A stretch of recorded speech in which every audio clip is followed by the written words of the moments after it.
buenas tardes y sean bienvenidos a la segunda sesión virtual organizada por el Departamento de Fisiología llamada Salud Metabólica. En este caso, en nuestra primera sesión nos acompaña el doctor Carlos Alberto Herrera Gómez, nutriólogo clínico y deportivo, y con la plática titulada Síndrome Metabólico, la otra pandemia. Buenas tardes, doctor. Buenas tardes. Si quiere, pues podemos ir iniciando. Y les recuerdo a los asistentes que si llegan a tener alguna duda, la pueden mandar a través del chat y al final de la plática pues estaremos dando la resolución a estas mismas. Le cedo la palabra, doctor. Muchas gracias. Y sí, vamos a hablar el día de hoy acerca de síndrome metabólico. Titulamos esta ponencia como síndrome metabólico, la otra pandemia, dado que en el último año, ¿no?, que hemos tenido, que pues claramente ha sido catastrófico, ha sido impresionante y una experiencia que creo que nos va a marcar a todos como sociedad. Pues hemos tenido a bien mencionar y hablar y debatir demasiado sobre la pandemia actual, ¿no?, que es la pandemia por COVID-19. Sin embargo, hemos dejado un poco de lado algunos otros temas de salud que son importantes, que en sumatoria incluso han resultado más mortales, que han resultado en más costos en materia sanitaria, en materia humana a lo largo del tiempo, y que honestamente hemos dejado muy de lado, ¿no?, en el pasar del tiempo. Y vamos a hablar específicamente de uno de ellos, que es el síndrome metabólico. Para empezar, pues vamos a hablar acerca de lo que representa el síndrome metabólico por sus definiciones, por sus principios, la fisiología de esta situación o de esta condición. Vamos a hablar acerca de la inflamación y el estrés oxidativo como un eje fundamental del entendimiento claro de lo que es el síndrome metabólico, ¿no?, y las enfermedades que a lo conforman. Vamos a hablar acerca de las enfermedades metabólicas en el mundo y entender por qué el síndrome metabólico parecería ser incluso una pandemia más peligrosa, más mortal, y que deberíamos estar vigilando tal vez en mayor medida incluso, no restándole claro mérito a la pandemia por COVID, por el contrario. Y por último, hacer algunas reflexiones sobre el síndrome metabólico y la salud metabólica en general de la población. Y comenzaremos hablando entonces de la definición del síndrome metabólico. Como sabemos, el síndrome metabólico es este cuadro caracterizado por la aparición de este conjunto de enfermedades, todas de etiología y origen metabólico, como son principalmente la resistencia a la insulina o diabetes, la obesidad abdominal o el excedente de grasa corporal, principalmente aquella depositada en la zona visceral, la aparición de dislipidemias, la hipertensión arterial y la aparición de estados protrombóticos y proinflamatorios, principalmente caracterizados por temas como es la disfunción del adipocito, la disfunción de la mitocondria, la disfunción del endotelio vascularizado y los marcadores de daño a nivel genéticos también que se van apareciendo a consecuencia de las demás. Sabemos ya por definición que cuando una persona presenta alguna de estas enfermedades, la clara consecuencia es que empezará a desarrollar las siguientes. Por ejemplo, la persona empieza con sobrepeso y obesidad, y el sobrepeso y obesidad por sí solos es capaz de generar resistencia a la insulina. De hecho, algo que sabemos es que todo paciente con sobrepeso, es un paciente con definitivamente resistencia a la insulina. No puedes padecer de obesidad y no padecer de algo de resistencia a la insulina, que claro, hay magnitudes de esta resistencia a la insulina, hay grados de complicación y de manejo también, incluso pues hay grados de reversibilidad en su medida, ¿no?, de este mismo evento, pero definitivamente el paciente que sube de peso, el paciente con obesidad y principalmente este paciente con un excedente de grasa corporal, principalmente la depositada en la zona abdominal, va a generar mayor resistencia a la insulina, y esa resistencia a la insulina pues nos va a llevar también a desarrollar problemas arteriales. Sabemos que la insulina no solamente tiene esta función de colaborar con la introducción de la glucosa a las células, sino que además la insulina tiene otras funciones. Por ejemplo, la insulina, pues basta decir que es la hormona más anabolizante que tu cuerpo produce, pero además de eso, la insulina también tiene funciones vasodilatadoras importantísimas, y entonces cuando esta insulina empieza a fallar, cuando no se empieza a usar de forma correcta, se empiezan a presentar por ese lado también alteraciones vasculares y microvasculares. Desde esa perspectiva, esta resistencia a la insulina, pues entonces es precursora del daño vascular, producirá a consecuencia de padecimientos como es la disfunción del endotelio vascularizado, empezarás a padecer mayor susceptibilidad vascular a eventos cardíacos y además de eso, pues bueno, elevarás el riesgo cardiovascular para presentar eventos en mucho mayor medida, ¿no? Un punto importante a mencionar aquí es que no necesitas ser diabético para empezar a tener este riesgo cardiovascular, basta con ser resistente a la insulina. Y como decíamos, la resistencia a la insulina pues se da desde que aumentas de peso. Hace un tiempo le ponía un ejemplo a una serie de alumnos, les decía, a ver, imaginen ustedes que te vas de vacaciones, vacaciones de fin de año, tienes las vacaciones de Navidad, Año Nuevo, donde prácticamente nos aventamos un mes, ¿no? De mala alimentación, el famosísimo Guadalupe Reyes. Y bueno, entonces empiezas primero que nada porque es un mes, al menos son 3 semanas, de tener una ingesta dietética no solamente alta, que es la costumbre, la tradición mexicana, sino además este periodo se caracteriza por alimentos altos en grasas saturadas, bajos en fibra, bajos en antioxidantes, ricos en carbohidratos simples, con mucho azúcar. Y además de eso, pues bueno, los malos patrones de alimentación donde tendemos a consumir malos desayunos, malas comidas, pero cenas demasiado prominentes.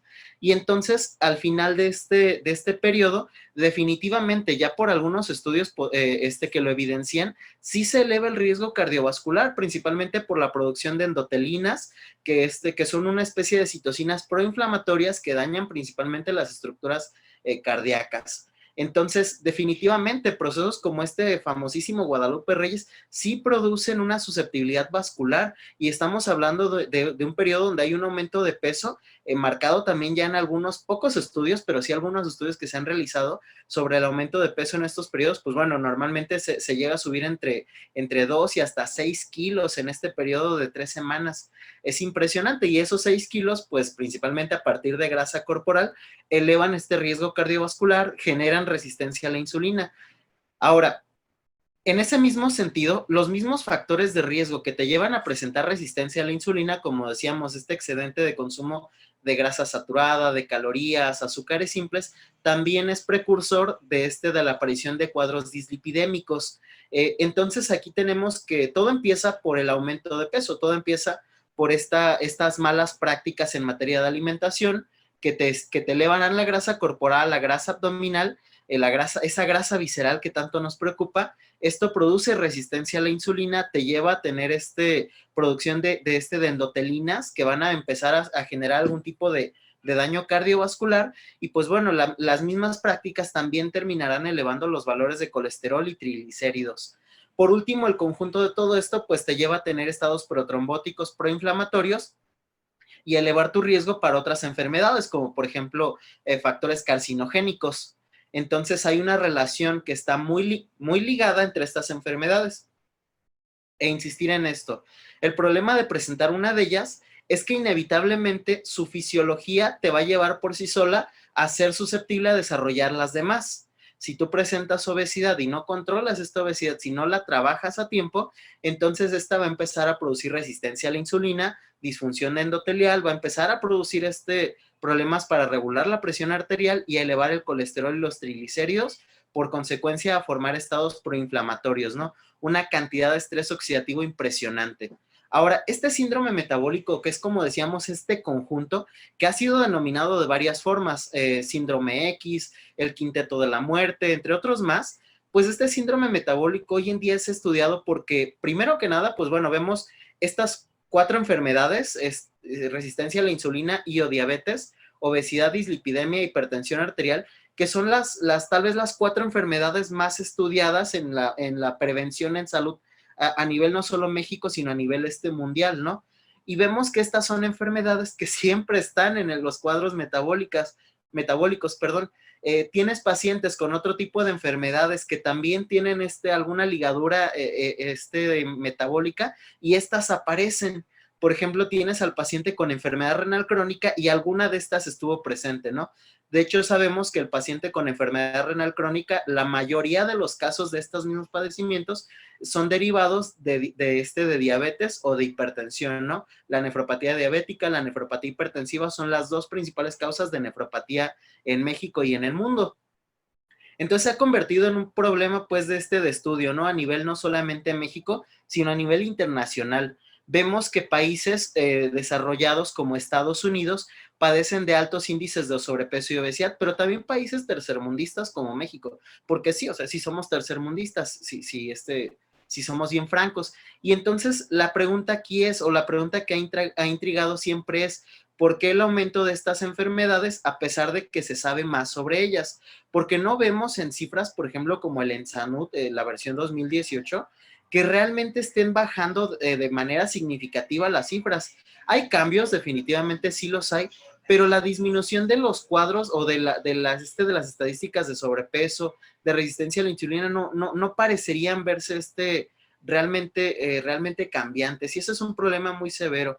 Y hemos empezado a estudiar el síndrome metabólico desde otras perspectivas, ya no solamente como entes aislados, ¿no? Porque antes estudiábamos eso, el paciente tenía obesidad y tratábamos la obesidad.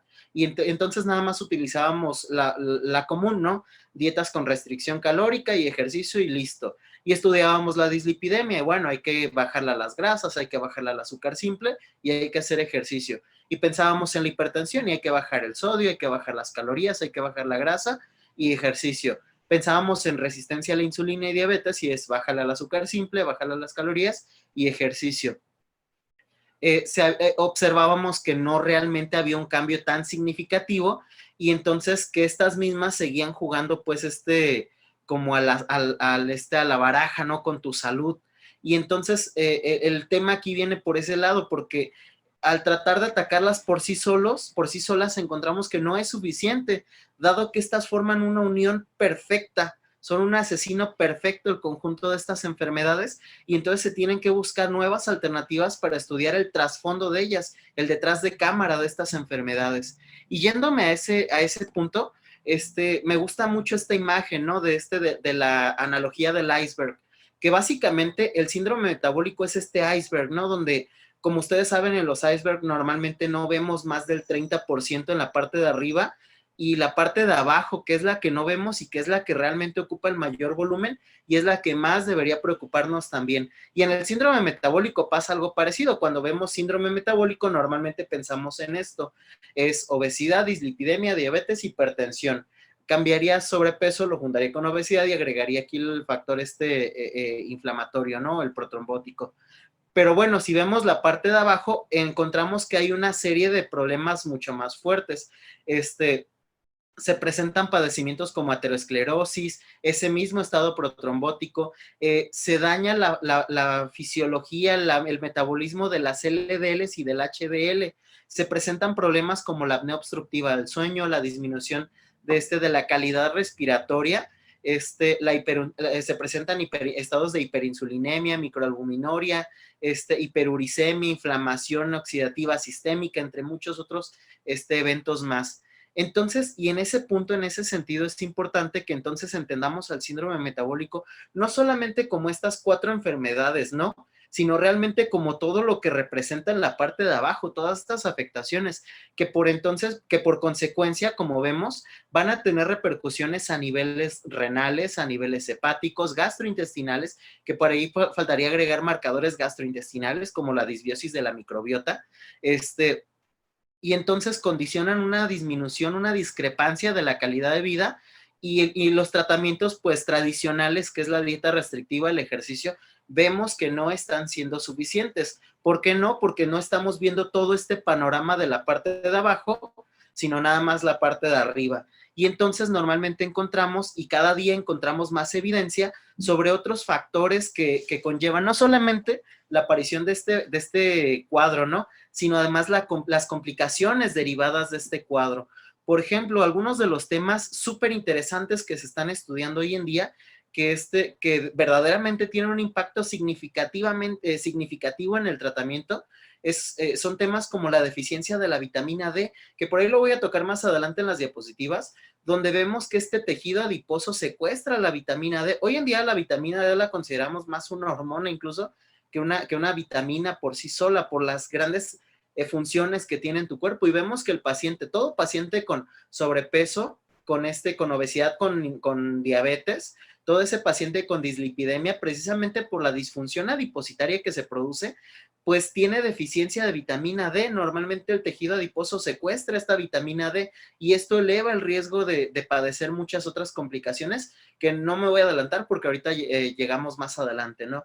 Pero entonces, insistir hasta aquí en ese punto, ¿no? El síndrome metabólico, más allá de ser solamente esta cuarteto de enfermedades, representa una suma de complicaciones metabólicas, una suma de complicaciones en la salud de la persona que no solamente se cuantifican pues en la necesidad de hacer dieta restringida en calorías y ejercicio, sino en meter terapias más funcionales, ¿no? Utilización de más estrategias, utilización del mecanismo del trabajo interdisciplinario que se vuelve indispensable hoy en día, ¿no? No podemos trabajar aisladamente, es necesario, súper importante la aparición de todo el cuadro, de todo el equipo de trabajo, ¿no? Para atender estas complicaciones.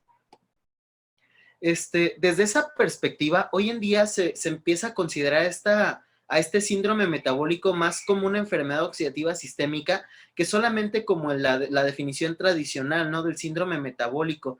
Y esto precisamente porque la conjugación o la configuración de estos padecimientos, de estos cuadros que veíamos en la diapositiva anterior, empiezan a producir una suerte de estrés oxidativo y este estrés oxidativo pues te lleva a este proceso, a este mecanismo de inflamación, ¿no? Las consecuencias de esta enfermedad oxidativa sistémica, de este estado inflamatorio, no solamente debemos verlas, como decíamos, desde esa perspectiva superficial, sino que además repercuten después en la aparición de problemas mucho más difíciles, no solo de entender, sino de tratar.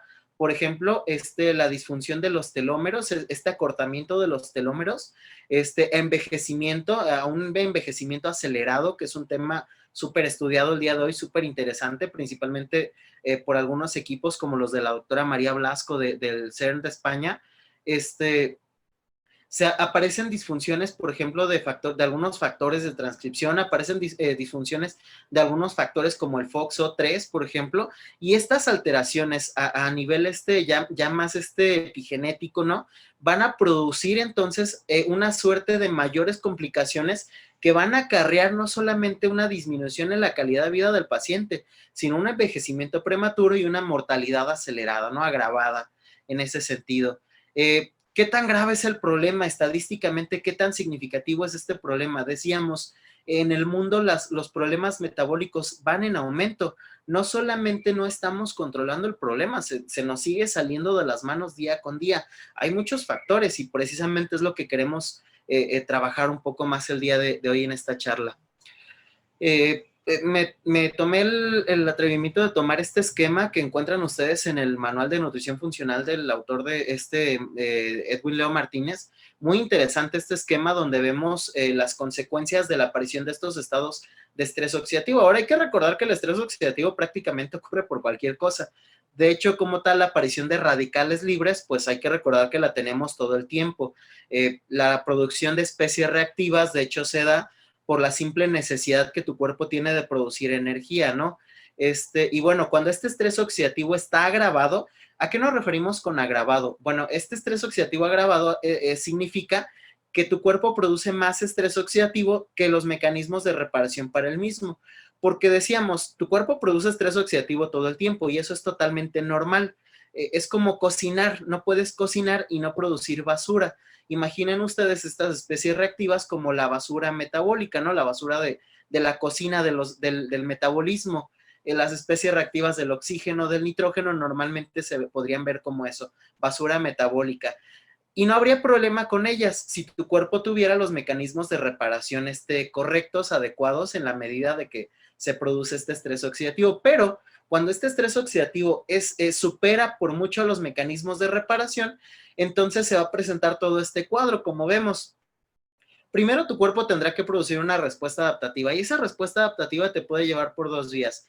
primero a la activación de respuestas antioxidantes o a la represión de los sistemas de producción de especies reactivas del oxígeno. Si ustedes observan la configuración, digo, para no meternos tan a fondo en esta parte, porque nos desviaríamos mucho del tema y ocuparíamos, yo creo que unas 3, 4 clases para ver por sí solo estos apartados, ¿no? Pero vemos entonces que tu cuerpo trata agresivamente de recuperar la sobreproducción de estrés oxidativo, ya sea a partir de inducción de genes antioxidantes o la activación de factores de transcripción, básicamente tus sistemas enzimáticos antioxidantes, o busca hacer represión de los sistemas de producción de especies reactivas del oxígeno. Pero el problema de esta represión de sistemas de producción de especies reactivas del oxígeno es que normalmente te llevan a la inhibición de las funciones mitocondriales, metabólicas. Normalmente esto produce, esta vía, ¿no? Que es la represión de los sistemas de producción de especies reactivas, te lleva a una disminución de la actividad metabólica, de la actividad mitocondrial. Se produce a consecuencia a largo plazo disfunción mitocondrial, hay necrosis celular, esta necrosis es peligrosísima, es carcinogénica de hecho, y esta disfunción mitocondrial te lleva a disminuciones como de la tasa metabólica.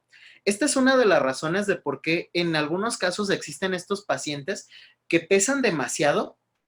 Por ejemplo, este paciente que pesa, no sé, 90 kilos, 95, 100 kilos, más de los 100 kilos incluso, con tasas metabólicas bajas. Y eso lo podemos observar haciendo calorimetrías. Nosotros vamos con el paciente con mega obesidad, con obesidad mórbida, a hacerle una calorimetría y observamos que su tasa metabólica de hecho no es tan alta y uno pensará, bueno, el paciente es muy pesado, ¿por qué su tasa metabólica no es tan alta? Eso podría tener que ver con esta disfunción mitocondrial, ¿no? La tasa metabólica se mantiene relativamente baja porque está disfuncionada esta mitocondria, porque, bueno, en el corto plazo fue un mecanismo que tu cuerpo encontró para limitar la producción de estas especies reactivas y atenuar el estrés oxidativo. A corto plazo es funcional, a largo plazo va a producir estos mecanismos que solamente van a lastimar más las vías genéticas de tu cuerpo para reparar precisamente estas rutas. Entonces encontramos que el síndrome metabólico ya no solamente son estas enfermedades por la parte superficial, sino que representa por la parte de abajo de nuestro iceberg una serie de complicaciones a nivel microvasculares, celulares, específicamente a nivel mitocondrial impresionantes, y eso pues como consecuencia pues produce estados carcinogénicos, lleva al paciente a complicaciones y a dificultad para encontrar el abordaje correcto.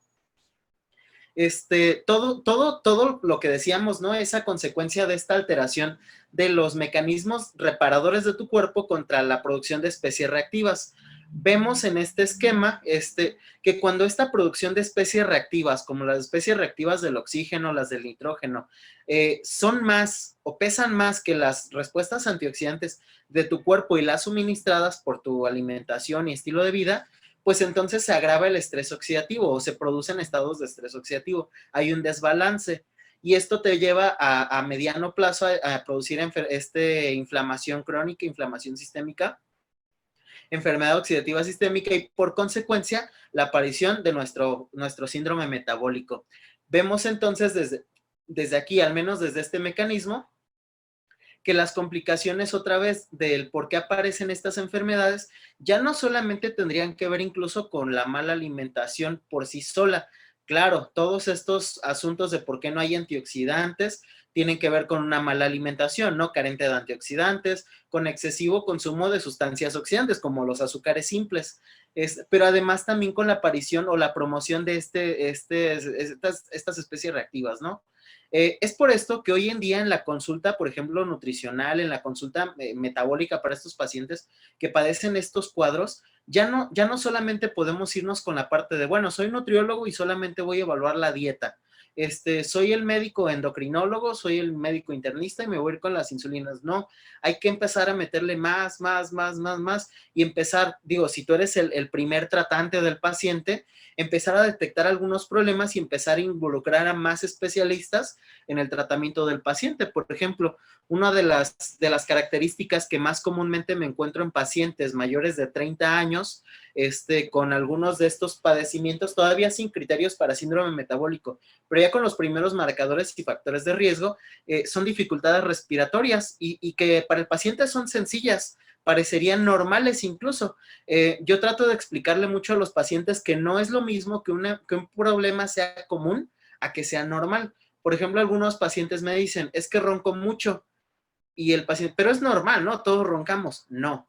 El hecho de que mucha gente ronque, que lo hace común, no significa que sea normal. Los ronquidos podrían significar varias cosas. Una de ellas podría ser esta disnea obstructiva, a consecuencia de la obesidad que presenta el paciente, de la dislipidemia que el paciente presenta, de la presión arterial alterada del paciente. La familiar, la esposa refiere, es que mi marido se acuesta en la cama y le cuesta trabajo quedarse dormido. De hecho, no está a gusto y mejor se va y se duerme en el sillón sentado. Bueno, eso ya te habla de mucho. El paciente no puede quedarse a gusto acostado en posición horizontal, porque entonces se eleva la presión sobre la caja torácica y eso produce en el paciente esta dificultad respiratoria y siente que se ahoga en la noche. Digo, no sé en otros estados de la República, aquí en mi rancho, en mi estado, ¿no? En mi rancho decimos aquí, muchos pacientes te refieren esto de estos padecimientos de, es que en la noche me despierto porque no puedo respirar y siento que me asustaron y demás. No, usted está padeciendo los primeros indicios de síndrome metabólico, de enfermedades metabólicas. Y bueno, eso de no poder dormir, de despertarse abruptamente en la noche con dificultad respiratoria, de tener que ponerle muchas almohadas para poder conciliar el sueño o quedarse dormido más a gusto en el sillón sentado que en su cama, solo nos hace referencia que usted puede estar presentando los primeros espacios o los primeros marcadores de riesgo para alguna de estas enfermedades o ya tenerlas, ¿no? Y estar muy descontrolado. Y sí, ¿qué sigue después de eso? Vamos haciendo pruebas específicas. Vamos a hacer una evaluación de su composición corporal para diagnosticar obesidad. Vamos a hacer pruebas de resistencia a la insulina. Vamos a hacer monitoreo de su presión arterial en diferentes momentos del día y vamos checando también el perfil de lípidos para diagnosticar todo de una vez. Oiga, pero es que yo solo vine porque quería bajar de peso porque va a ser la fiesta de mi hija en 15 días. Sí, y qué bueno que vino por eso, pero más importante, ojalá que se quede después de eso porque el problema apenas lo diagnosticamos y es importante darle seguimiento a largo plazo, ¿no? Que esto es algo que nos pasa mucho en la consulta. El paciente llega por otra cosa y entonces encontramos todo este cuadro. Es demasiado común, más de lo que se pensaría. Conforme pasamos la vida, producimos, decíamos, estrés oxidativo. Y hay muchos cambios en la vida que van aumentando el nivel de estrés oxidativo y la producción de radicales libres y demás. En esta pequeña imagen vemos algunas etapas de la vida y algunos mecanismos que van produciendo o aumentando, mejor dicho, la producción de especies reactivas y de estrés oxidativo por consecuencia.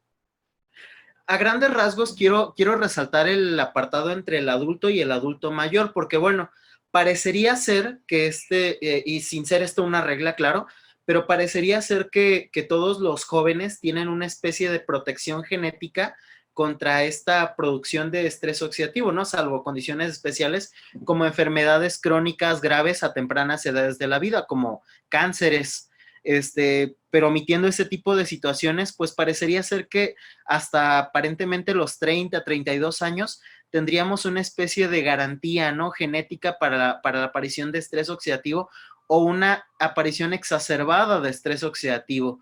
Pero conforme pasamos esa etapa, que recordar, ¿no? Se supone que entre los 28 y los 32 años estás en tu mayor esplendor físico. Sé que algunos nos debatimos en si es cierto, ¿no? Pero en teoría lo estamos. Y pues bueno, conforme alcanzamos esta edad, ¿no? Pasamos esta etapa, es más común la aparición de complicaciones a la salud, algunas por desgaste, algunas por otras situaciones, y la aparición de enfermedades crónicas, la aparición de lesiones, la aparición de accidentes, pues va a ir incrementando gradualmente este estrés oxidativo, ¿no? La pregunta aquí es, ¿qué tan rápido vamos a deteriorar nuestro cuerpo? ¿Va a ser más rápido el deterioro o va a ser más rápido los mecanismos de reparación que nosotros tenemos? Y digo, me estoy yendo muy, muy de largo con esta parte de la fisiopatología y quiero llegar a otros temas, así que voy a acelerar un poquito hasta llegar a la epidemiología, que es el tema que más me interesa ver hoy en día y algunos apartados poco estudiados del síndrome metabólico. Les dejo esta tabla de indicadores diagnósticos de la enfermedad crónica basada en adiposidad. Por ahí me faltó poner la referencia bibliográfica, pero bueno, aparece la misma en el libro de de este Manual de Nutrición Funcional de Martínez, que también hay por ahí una adaptación en un par de libros más, de nutrición molecular de Gordillo, y, y me parece que es el libro de Medicina Biológica. El autor se me fue porque es estadounidense el nombre.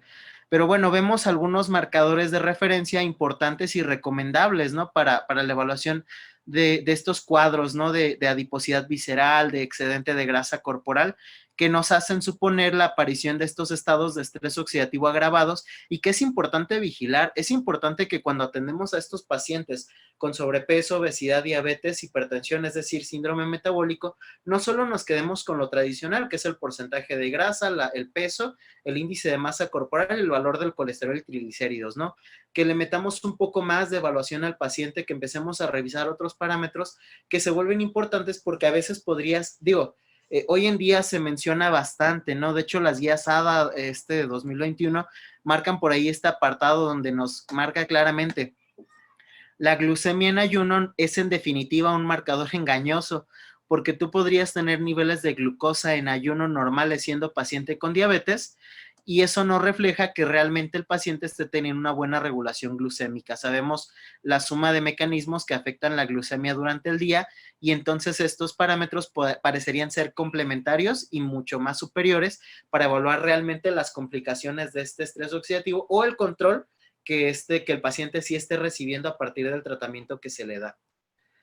La obesidad, ¿no? Que es tal vez el cuadro más importante, no más importante, es tal vez el más común de todos, y es tal vez el principal criterio de riesgo para el desarrollo de estas enfermedades. Pues vemos que genera muchas complicaciones, ¿no? Resistencia a la insulina, como ya habíamos dicho, deterioro de la masa corporal, por ahí este tema también muy estudiado recientemente, de la obesidad sarcopénica en adultos mayores, muy común de hecho. La discapacidad funcional, el paciente con obesidad tiene discapacidad funcional, le cuesta mucho trabajo hacer actividades de la vida cotidiana, como caminar, por ejemplo, levantarse, y eso pues genera complicaciones en la vida, ¿no? Menor calidad de vida.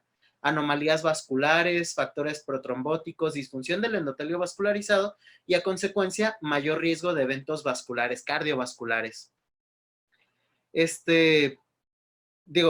Sabemos que el adipocito, el tejido adiposo, cuando crece a partir de la aparición de este cuadro de obesidad, normalmente empieza a producir especies, citocinas proinflamatorias, principalmente el factor de necrosis tumoral alfa, las interleucinas 1, 6, hay aumentos de la proteína C reactiva, claro, esa se eleva hasta porque sueñas feo, ¿no?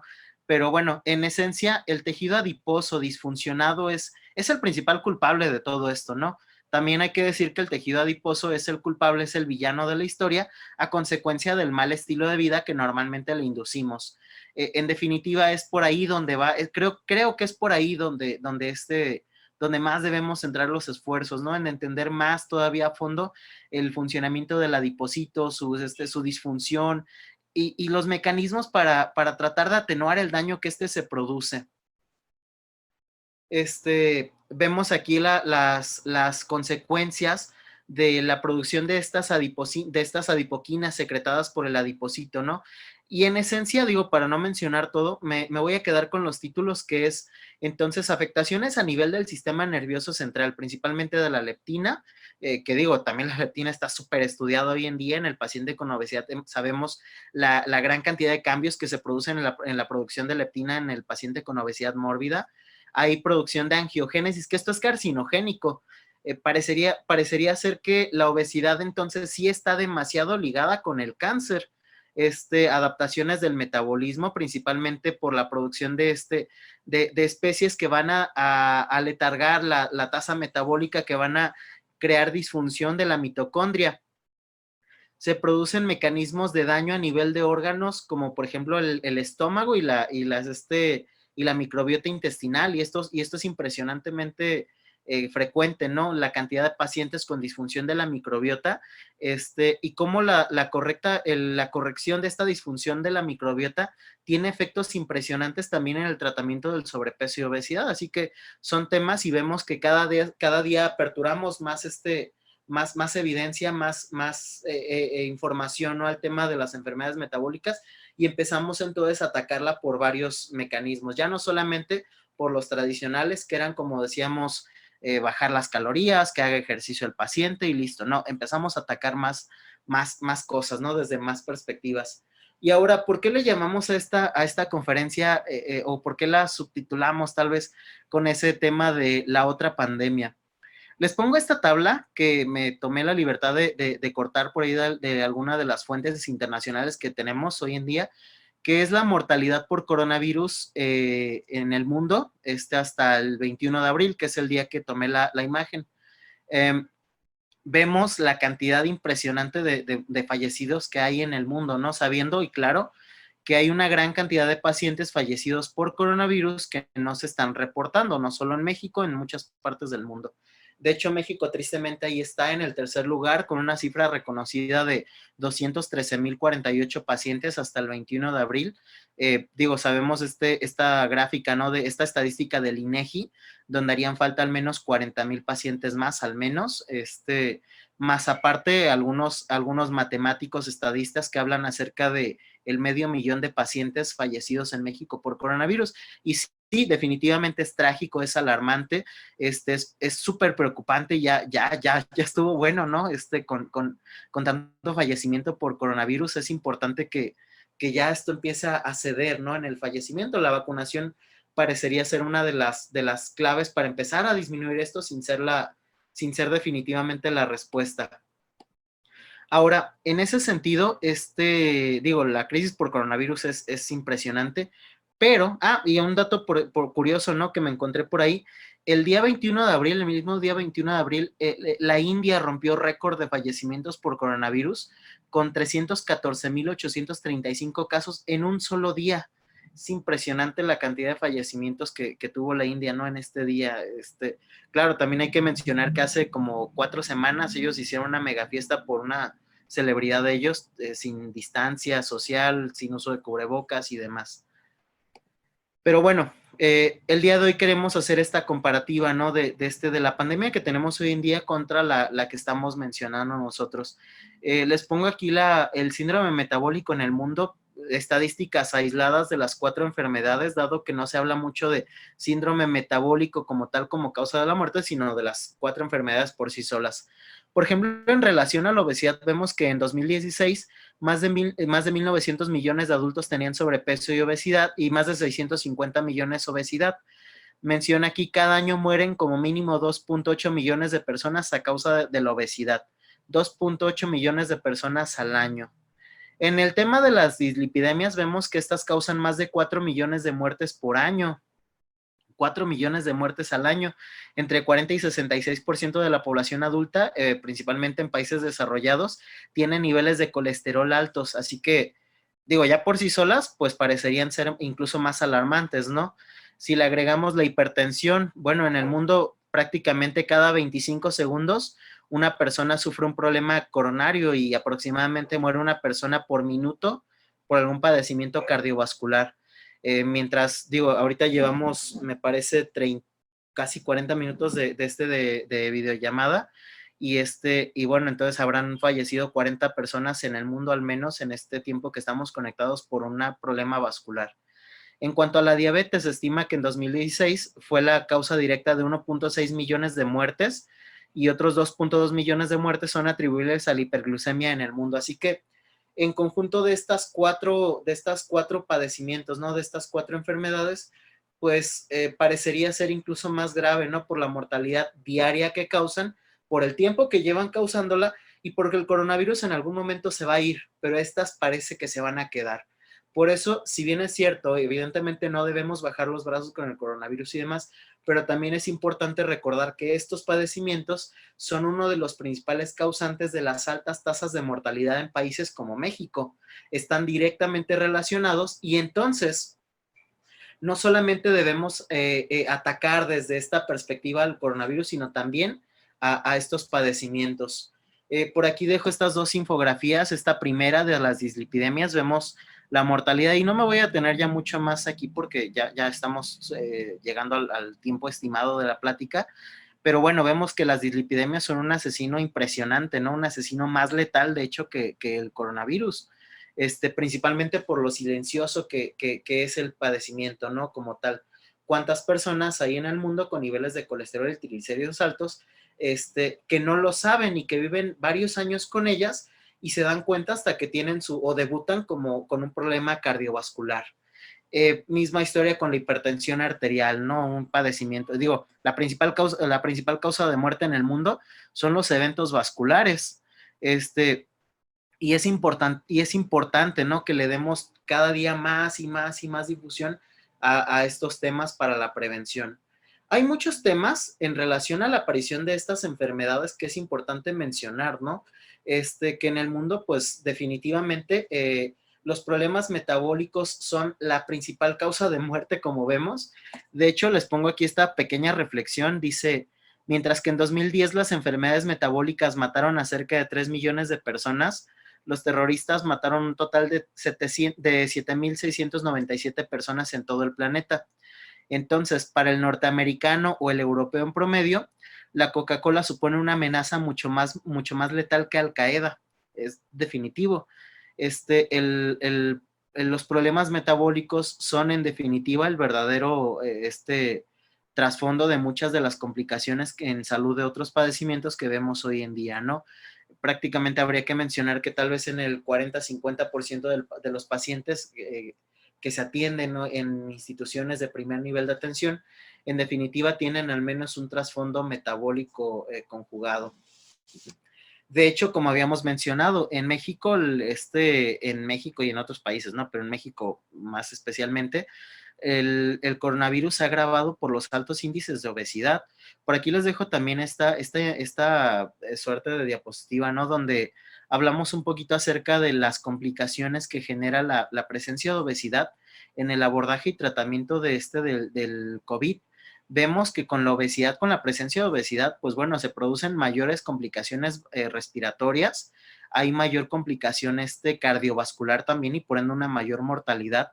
Y principalmente tal vez lo que más nos interesa es la exacerbada producción de especies reactivas de estrés oxidativo a consecuencia de estados inflamatorios, donde entonces se producen alteraciones, como decíamos, a nivel del adipocito.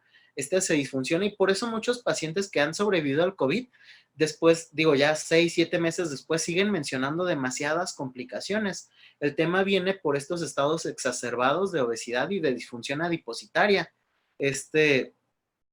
Y bueno, la conclusión de esta imagen, ¿no? La obesidad supone un mayor riesgo de complicaciones y mortalidad en el paciente con COVID hoy en día que cualquier otra situación.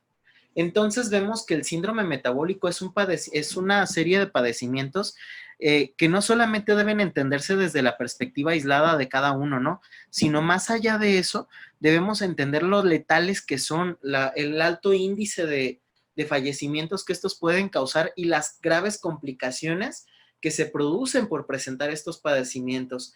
En muchas ocasiones sabemos que el paciente promedio le resta importancia a la obesidad, a la presión arterial alta o al colesterol alto, pero entonces hay que trabajar por impulsar más, ¿no? Y más y más y más y más la información de lo que esto puede producir y entonces las complicaciones que esto nos deja para la salud en general. Y ya para concluir, hago esta tabla, digo, me tomo el atrevimiento yo de hacer esta tabla, es muy de autoría propia, de algunos factores de riesgo para síndrome metabólico, dividiéndolos en dos tipos. Los tradicionales, los que todos conocemos, ¿no? La edad, sabemos que a mayor edad más riesgo de problemas metabólicos, la obesidad central, la etnia, los latinos tenemos un riesgo impresionante, las dietas bajas en antioxidantes, el excesivo consumo de grasas, saturadas principalmente, o de azúcares simples, el estilo de vida sedentario, la aparición de resistencia a la insulina y de otras enfermedades. Pero algunos poco estudiados, como es la contaminación. La contaminación juega un papel impresionante en la aparición de enfermedades metabólicas y sabemos que nuestro planeta se está acabando, ¿no? Entonces, por ahí lo que podemos esperar a partir de esta contaminación que vemos hoy en día y cada vez escuchamos más y más y más, es la aparición de más complicaciones a la salud y más deterioro. De hecho, pues bueno, después del coronavirus lo que sigue es otra pandemia, y esto precisamente por la contaminación, por el deterioro del medio ambiente.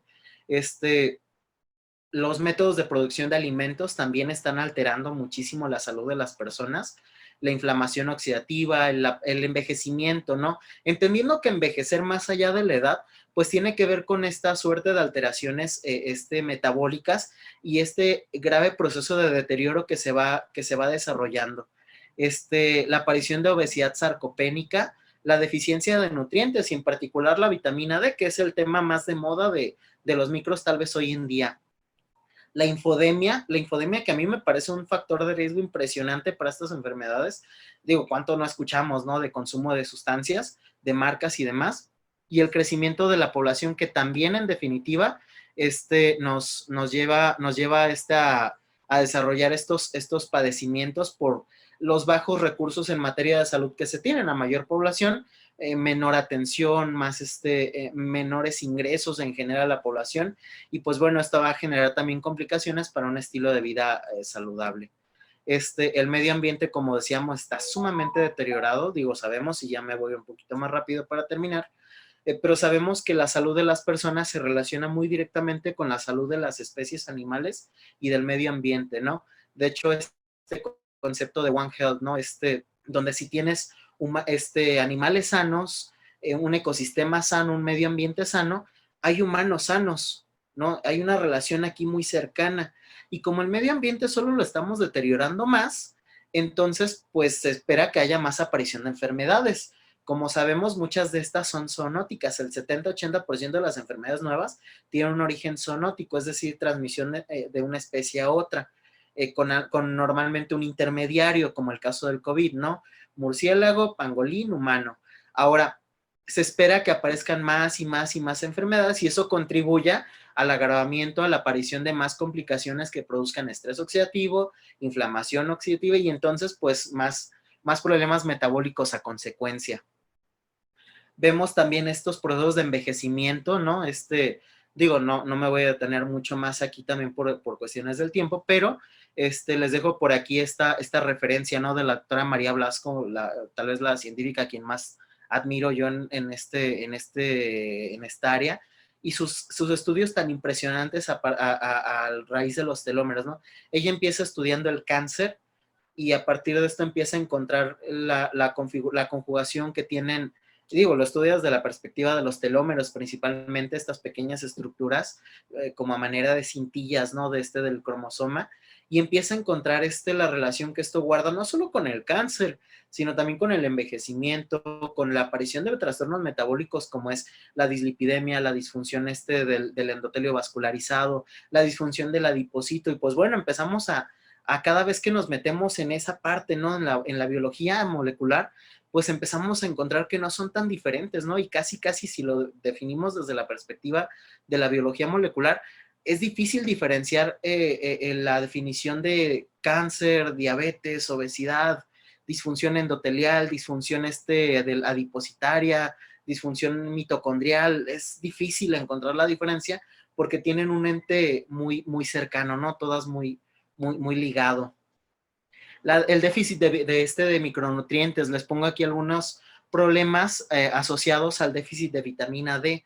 Vemos y para hablar de vitamina D nos llevaríamos también un buen rato por sí solo, pero vemos que la hipovitaminosis de la vitamina D pues causa una serie de complicaciones fuertes a la salud, ¿no? Eleva el riesgo cardiovascular, de síndrome metabólico, de infecciones, riesgo de rigidez vascular, y eso es peligrosísimo, riesgo de proteinurias, hipertensión. Y bueno, vemos que la vitamina D se ve deficiente en todo paciente con sobrepeso y obesidad, principalmente porque el tejido adiposo secuestra esta vitamina D. Normalmente hoy en día se están estudiando las dosis de vitamina D. Sabemos que hoy en día la vitamina D es casi esencial, ¿no? A la suplementación del paciente con trastornos metabólicos relacionados a la disfunción del adipocito. La dosis todavía no está bien clara, ¿no? Se han hecho estudios y se ha encontrado que por lo menos tendrían que estarte suplementando alrededor de 800, 1200 microgramos para apenas empezar a normalizar valores. Digo, a carencia todavía de más investigación, ¿no? De más validez de estas teorías. Si bien es cierto, la mejor forma de prevenir esto es la sana alimentación, hacer ejercicio, una vida saludable, pues vemos que hoy en día, una vez que estos problemas han aparecido y que estas complicaciones ya están, ya no solamente nos basta en definitiva y tristemente con una sana alimentación, hay que empezar a meter más y más y más teorías, ¿no? La suplementación y suplementaciones y terapias de apartados que hoy en día estamos revisando, ¿no? Por ejemplo, uso de terapias suplementarias de probióticos, vitamina D, la vitamina E, los beta-carotenos también, la alteración del balance de carbohidratos, proteínas, entre muchas otras más. Es decir, hay toda una ciencia detrás del abordaje y hay muchas herramientas que se pueden usar hoy en día para el tratamiento del síndrome metabólico y de cada una de sus entidades incluso, pero es importante empezar a utilizarlas, ¿no? La disminución de la movilidad también, principalmente esta temporada de pandemia es impresionante. Digo, no, los aburriría con la gran cantidad de pacientes que nos han llegado a consultas en el último año con hinchazón de pies, con problemas de circulación, y esto pues tiene una relación. Esta parte de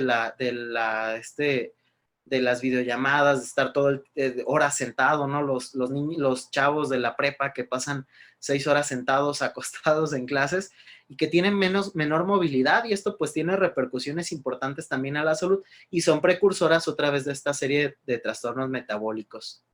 Algunas reflexiones ya para terminar con esta conferencia serían, primero que nada, y digo, estas son de las reflexiones que nos ha dejado la pandemia de COVID-19, que es importante recordarlas porque ya las sabíamos, de hecho, pero las hemos ido olvidando. Es importante que a partir de ayer, no de hoy, de ayer, empecemos a hacer cambios en nuestro estilo de vida, principalmente empecemos a cuidar el medio ambiente más. Ya no podemos ni siquiera darnos el lujo de debatir y demás, hay que tomar medidas para cuidar el medio ambiente, no solo por el medio ambiente como tal, sino por la salud del ser humano.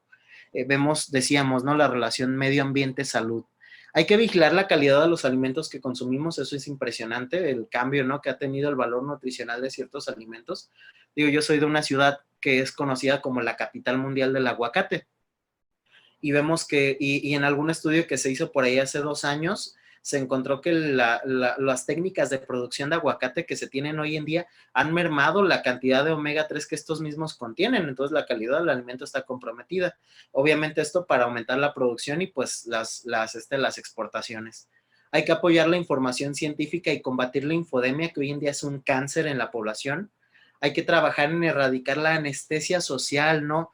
Que la gente le dé poca importancia, que las personas fallecen de hipertensión, a la obesidad y demás. Sí hay que meterle mucho esa parte, porque hoy en día se nos hace muy fácil escuchar esto de, tengo hipertensión, sí, muy común, muy malo, ¿no? Tengo diabetes, ya te dio la diabetes, híjole, qué malo. No, o sea, ya no puede ser así nada más, o sea, hay que meternos todos en esta preocupación, porque que tú tengas diabetes involucra un factor de riesgo impresionante para que todos en tu casa la tengan. Entonces hay que tener mucho cuidado, hay que evitar esta anestesia social, este concepto metido por el doctor Julio Frenk, ¿no? La anestesia social que hoy en día es impresionante, ¿no? Donde escuchamos que fulanito de tal falleció por hipertensión, pues es que a todos nos toca. Fulanito de tal tiene diabetes, pues es que un día nos va a dar a todos. No, hay que atacar esto porque creo que por ahí va también uno de los problemas más fuertes que encontramos. Hay que realizar más trabajo de prevención desde una perspectiva muy personal, y aquí podríamos debatirlo porque podría yo estar muy equivocado, pero creo que en México se necesitan muchas más unidades de primer nivel de atención, ¿no? Centros de salud y demás, porque es ahí donde se da la mayor prevención que se tiene y donde más debemos trabajar. Y pues por último, también involucrar el manejo emocional por las implicaciones que esto tiene, más hoy en día después de un año de pandemia, estar encerrados y demás. Creo que son muchas las cosas que hay que trabajar, las reflexiones, digo, solamente son un inicio, hay que de aquí debatir y empezar a trabajar más, pero ya no podemos esperar, ¿no? Ya no podemos nada más decir, no, sí es que es importante, no. Tenemos que empezar a trabajar desde ayer, ¿no? Ya estamos tarde para hacerlo, pero creo que todavía hay tiempo para rescatar bastante de estos padecimientos. Y con eso terminaría con mi participación con el tema. Me parece que han ido escribiendo preguntas por ahí en el chat. Y si les parece a los organizadores, voy a tratar de ir respondiendo algunas. Digo, si el tiempo se nos va, ustedes me avisan también y cortamos o algo. ¿Les parece? Sí, doctor, me parece que le diga algunas preguntas. Bueno, por ejemplo, aquí nos preguntan, ¿se recomienda el uso de la vitamina D como tratamiento para el síndrome metabólico? Sí, sí, definitivamente. Eh, es importantísimo, ¿no? Porque de antemano hay que decir que los mexicanos como tal y en general muchos de la población latina tenemos deficiencia de vitamina D crónica, esto por el tipo de alimentos que consumimos normalmente. Ahora, más aparte de eso, el paciente con sobrepeso y obesidad definitivamente tiene hipovitaminosis D, además de todo, porque el tejido adiposo es secuestrador de la vitamina D. Si bien es cierto, la dosis todavía no está esclarecida, es importante mencionar que sí hay que empezar con suplementación, porque ya en diversos estudios que se han publicado, por ahí una cátedra muy interesante de quién fue esta, me parece que fue del doctor Witz, no que se sabía pronunciar su apellido, pero de la Universidad de Atlanta. Él realizó un estudio, ¿no? Donde encontraba que el consumo de alimentos que posiblemente podrían aumentar la vitamina D en el paciente con sobrepeso y obesidad no lograba hacerlo por sí solo.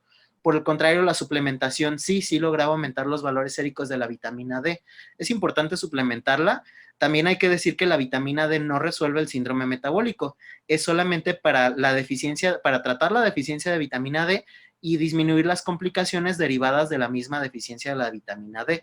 Si bien es cierto, decíamos, hoy todavía no conocemos la dosis exacta, sí es importante empezar con suplementación, al menos para cubrir el valor normal de la vitamina D o reponerlo en el paciente.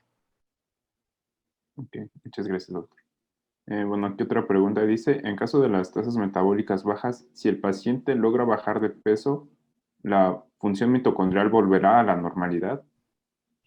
Todo depende del tiempo de daño. También hay que decir que es un tema que estamos apenas estudiando, ¿no? Más y más información surge cada día. Lo que sabemos hoy en día es que dependiendo de la magnitud del daño que el paciente presente, hay un grado de reversión, pero probablemente no una normalización de su función metabólica, ¿no? De su función mitocondrial específicamente.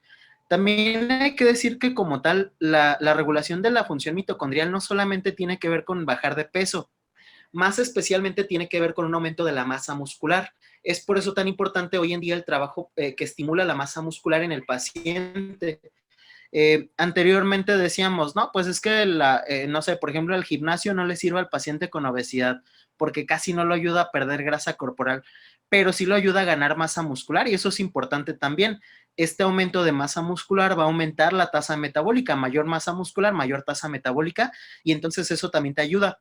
Desde nuestra perspectiva hemos tenido estos pacientes donde desde que empezaron hasta que terminaron su tratamiento, realmente casi no les restringimos nada de calorías porque en medida que aumentaba su actividad física, mejoraba la eficacia de la actividad física, pues su tasa metabólica, lejos de tener de ir bajando o bajarle calorías, pues teníamos que incluso de pronto aumentarle porque ya no se saciaba y esto derivado de este aumento de la masa muscular, entonces se vuelve muy importante.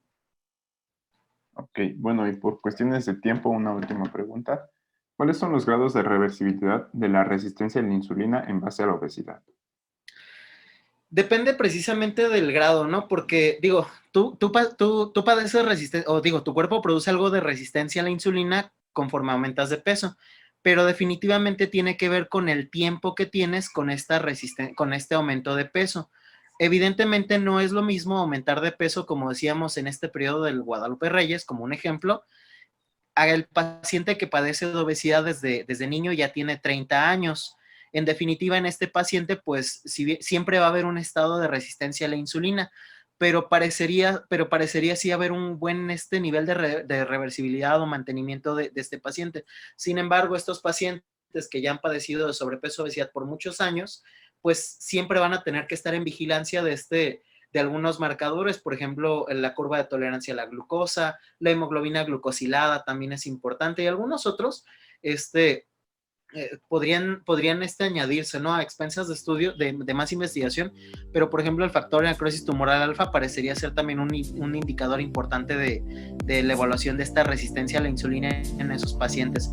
Entonces, a respuesta de esa pregunta diríamos que depende más del tiempo que el paciente la presenta y la magnitud también de la obesidad en este caso.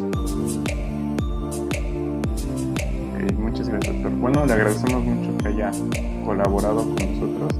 esperamos seguir teniendo futuras colaboraciones con usted en cuanto a la